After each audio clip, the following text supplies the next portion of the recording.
Now we're going to add a bass line to our summertime arrangement in Logic. So you should have your melody recorded. You may have this Cool Jazz drum loop that you use to help stay in time, or otherwise you may have been using the metronome in order to stay in time. So we're going to add another track to get a bass instrument. So we go to the track menu, choose new, and then it's got to be a software instrument. We say create. Okay, now that starts off with just a standard electric piano, but over here we can choose what instrument we want. So we go to bass, acoustic bass. I'm going to choose a dark upright jazz bass. You may have some different options there, but find an upright jazz bass will be the best option. Okay, so here it is.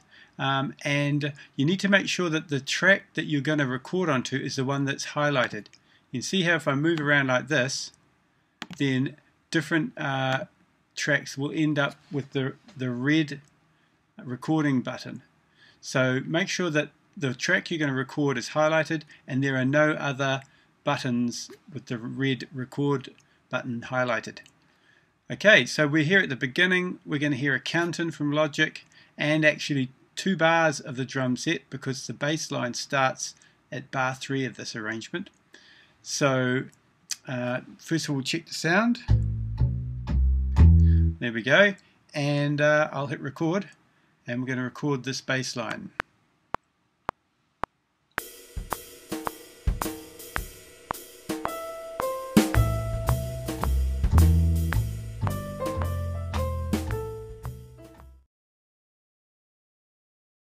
So I've recorded that bass line now. If you recall from one of the previous tutorials, a good way to edit these is to open up both a score window, score, and a piano roll. Now those are arranged as I want them already from the previous time that I did that. So now once I've done that, I can see all my notes up here in the score window. I can also see them down here, and I can move notes around. I've already been through and fixed up mine to do it more quickly. And so my notes are all where I want them. You will note though, up here in bar 11 on the score, it's not looking really how I want it to. That's because the quantized level in the score window is set to 16th and 24th notes.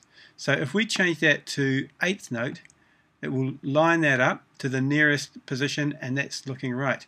I also need to quantize down here in the piano roll. If you think about the piano roll as how it's going to sound, and the score is how it's going to look.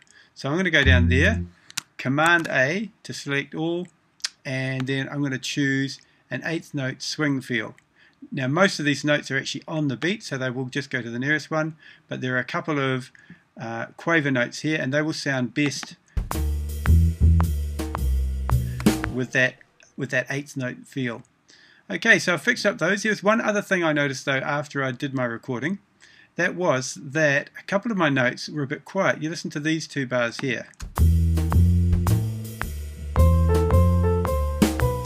Okay, you can see they're a different color. That tells us that they are a different velocity, and also the little line inside the note is shorter than the other ones. So to fix that up, I'm going to go and get the velocity tool over here. And the other way you can bring up this menu is if you type escape, it will bring up that menu wherever you are on the screen. So I'm choosing the velocity tool. I'll click out of it to make sure I don't have everything selected, and just select those 2 notes, and then I can click and drag upwards until they are at the right velocity. So there's a lot you can do with that tool, particularly when you get into editing drums and that sort of thing and you want accents on particular notes. So that's enough of that. If I hit escape once and again, I get back to the pointer, which is a sort of safe instrument to have, the safe tool to use in most of your editing. Okay, so there we go. That's setting up the bass part, recording it, quantizing it, and then getting the right level of quantize in the score window.